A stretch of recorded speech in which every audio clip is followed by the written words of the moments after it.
Hello and welcome into this week's RNN Diecast review right here on Racing News Now. As always, I'm your host Garth Allen. Thank you once again for joining me today. If this is your first time catching a Racing News Now video, consider going down below to hit that subscribe button and ring the bell for notifications so you don't miss a thing going forward from RNN. On today's Diecast review, probably not the best time to have another Kyle Busch review, given the sentiment around him after last night's race and what happened at the end of the race with NASCAR's most popular driver. But this is the best thing we've got to do this week, so we're going to look at it. It is Kyle Busch's first Xfinity win of the 2019 season. It was the Las Vegas winner. So let's go ahead and take a look at the box here. Your typical Xfinity race win box, nothing out of the ordinary here. Render of the car on the front, Las Vegas winner. Other than that, typical box here, 2019 Xfinity schedule on the back. And they made 589 of these. What comes in the box? Xfinity race winner sticker, as well as the race stat card. Kyle Busch, Boyd Gaming 300 winner, March 2nd, 2019. Started 8th, led 98 laps on his way to the victory for his 93rd Xfinity Series win. On the back, Busch wins Vegas in double overtime. You can pause to read that if you want to. On to the car. This is a good-looking car. I love this iK9 scheme. I really miss this whole thing being a thing this season. This is just a nice scheme. Take a look under the hood here, if we can get it to focus. Maybe not.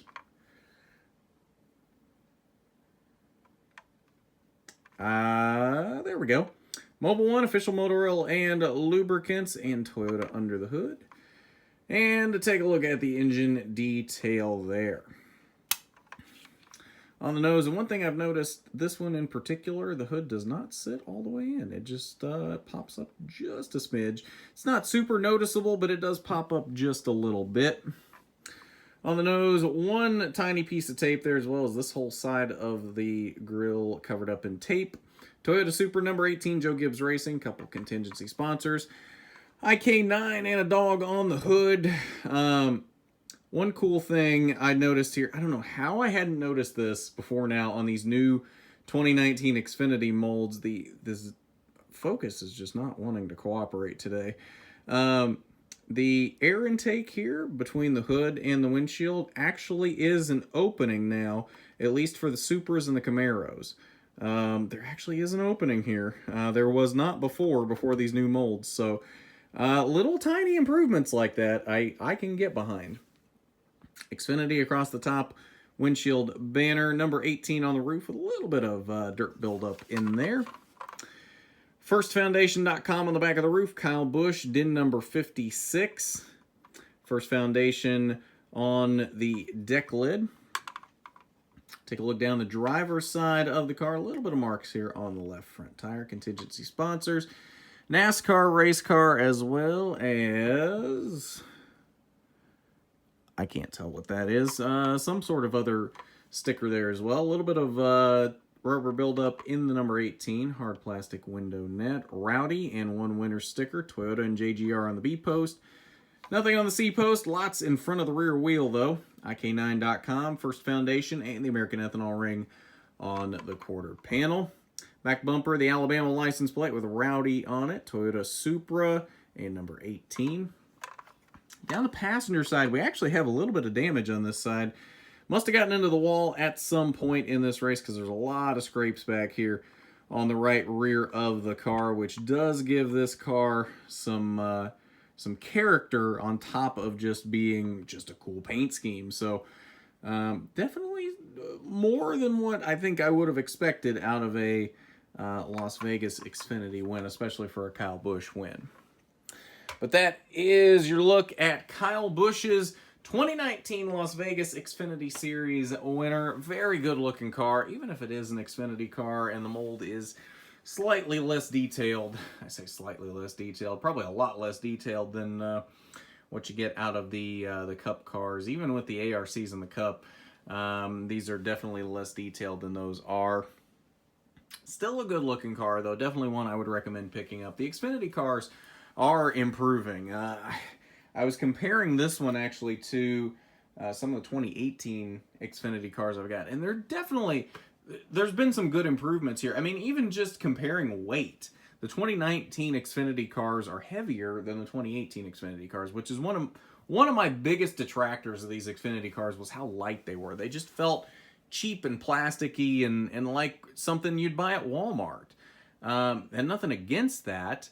There's a market for that, and believe me, I buy NASCAR Authentics, but not for the price point that they're trying to sell these at. So if they can make those incremental improvements like that, I will not bat an eye, and I will approve of it every time. Even if it is something really small, like making an opening there for the air intake at the top of the hood, I can get behind that 100%. Because the more, even little details like that, they can improve on with these. I feel like I'm getting more for my money that way. So kudos to Lionel for that. I will give them credit when credit is due. But that should do it for today's Diecast review. Next thing coming up should be stream on Sunday. Should be at noon. It'll be Wreckfest this week, so that ought to be a lot of fun. Come out and see what kind of trouble we can get into in Wreckfest. And, of course, a rewind show for the Coke 600 late Sunday night. Not sure if we're going to do a watch party for that one or not.